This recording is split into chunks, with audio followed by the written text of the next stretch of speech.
pasa? ¿Cómo va eso? Bienvenidos. En el vídeo de hoy no vamos a discutir sobre un concepto matemático como tal, sino que vamos a seguir la línea de estos vídeos un poco más especiales en los que hablamos sobre algún tema que rodea la matemática. Hoy me gustaría que discutiéramos sobre el contexto, la importancia de dejar claro el marco de trabajo en el cual nos estamos desenvolviendo. Antes de empezar a discutir sobre esto, me gustaría que jugáramos a un juego. Muy sencillo, ¿verdadero o falso? Vamos a empezar con un nivel sencillo. En pantalla tenéis algunas afirmaciones y tenéis que decidir si estas son verdaderas o falsas. Piénsatelo si quieres un minutillo, dale a la pausa y ahora lo analizamos juntos. Venga, vamos a empezar con la primera afirmación. La raíz de un número negativo no existe. ¿Esto es verdadero o es falso?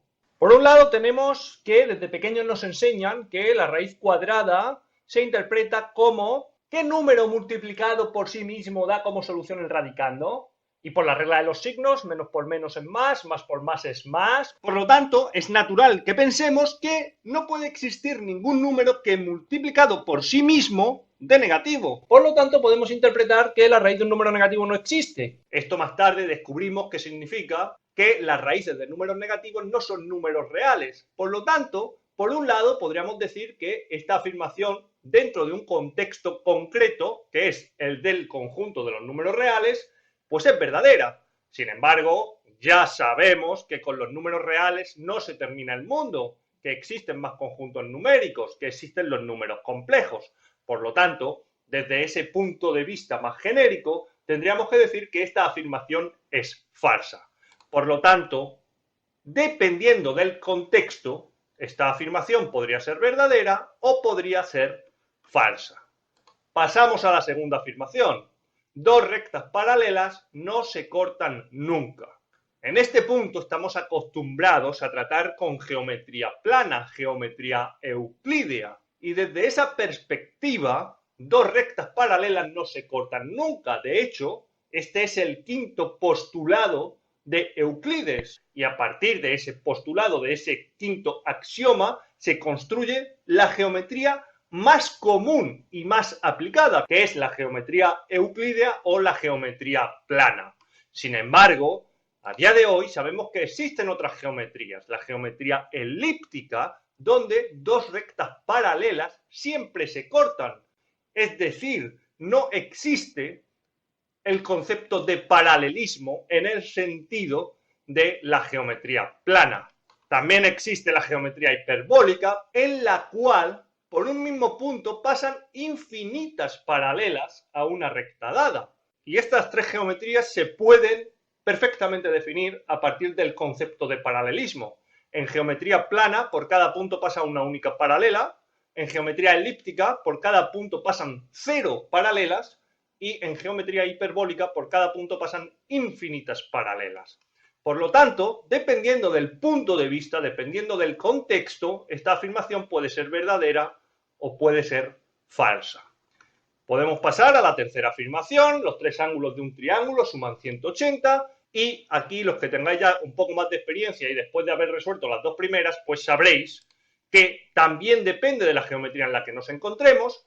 Si estamos en geometría plana, los tres ángulos de un triángulo suman 180, pero en cuanto nos encontremos en cualquiera de las dos geometrías anteriores, si trabajamos en una geometría elíptica, los tres ángulos de un triángulo siempre suman más de 180, y si trabajamos en una geometría hiperbólica, los tres ángulos de un triángulo siempre suman menos de 180. De hecho, esto también sirve para definir la geometría en la cual estamos trabajando. Si los tres ángulos de cualquier triángulo suman 180, estamos en geometría plana. Si suman siempre más de 180, estamos en esférica o elíptica. Y si suman siempre menos de 180, estamos en geometría hiperbólica. Entonces, pues de nuevo, que esta afirmación sea verdadera o falsa depende del contexto en el cual nos encontremos.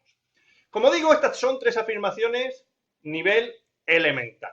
Vamos a divertirnos un poco y dar un paso más adelante. Tenemos interiorizado de toda la vida que el seno y el coseno son valores que están entre 1 y -1.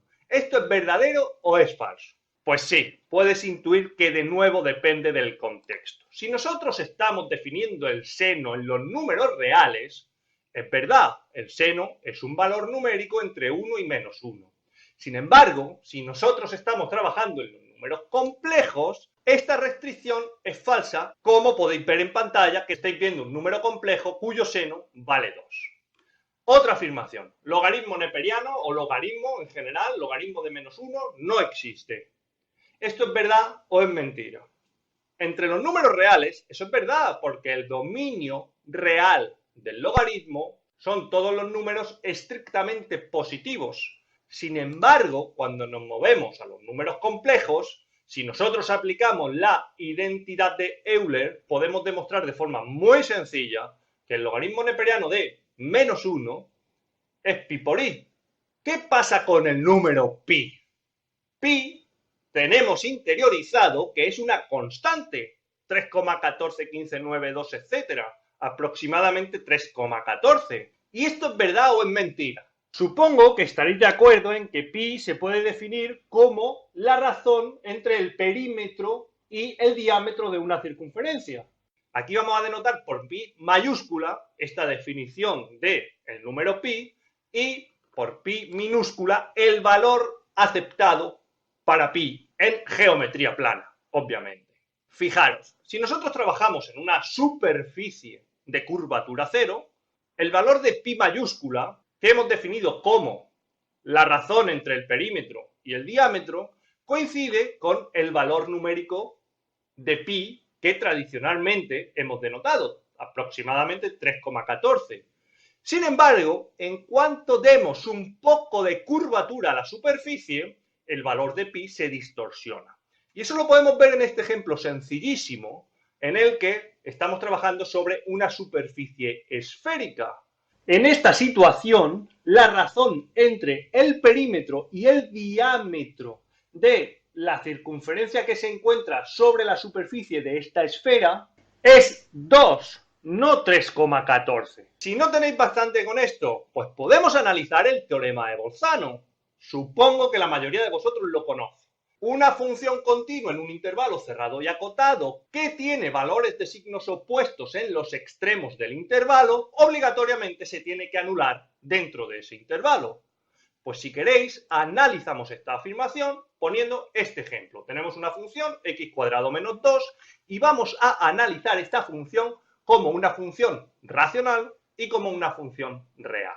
La hipótesis de continuidad se cumplen los dos. X cuadrado menos 2, ya sea como función racional, ya sea como función real, es continua. Y aquí notar que la definición de continuidad que se apoya en la definición de límite puede requerirnos algunos tecnicismos, sobre todo cuando estamos en el caso racional.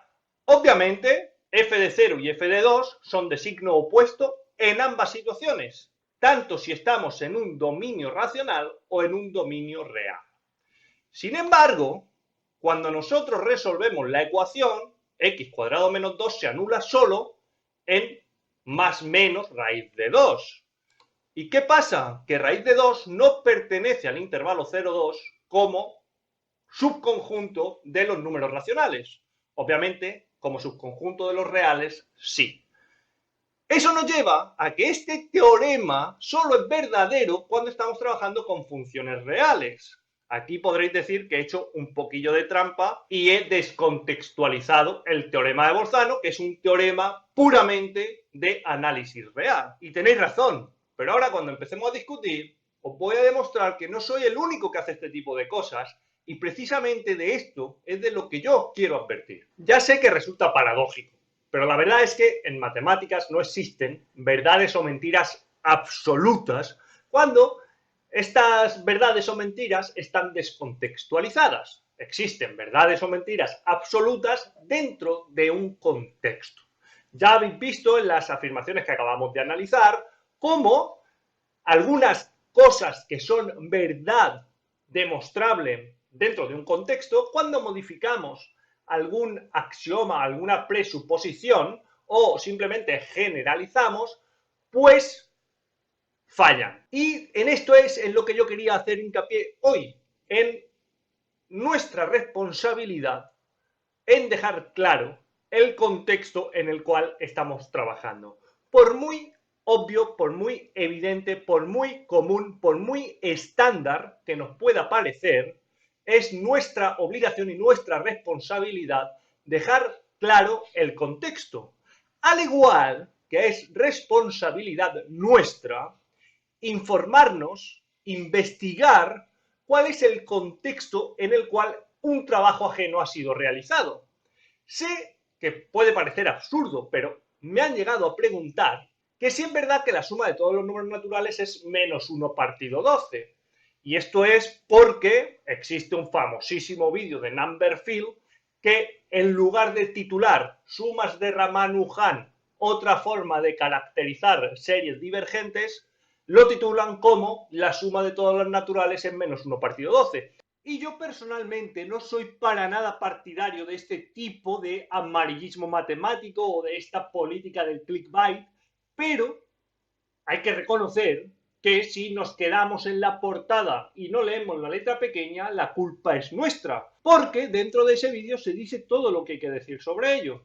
Es un amarillismo matemático que busca, obviamente, llamar la atención sobre un tema y es responsabilidad nuestra mirar más allá y ver en qué contexto se está haciendo cada trabajo. Dicho esto, pues si alguna de estas cosas os han llamado la atención y queréis que las desarrollemos un poco más, lo dejáis en los comentarios y si queréis, pues podemos hacer un vídeo profundizando un poco más en estas cosas un poco más fuera del contexto común.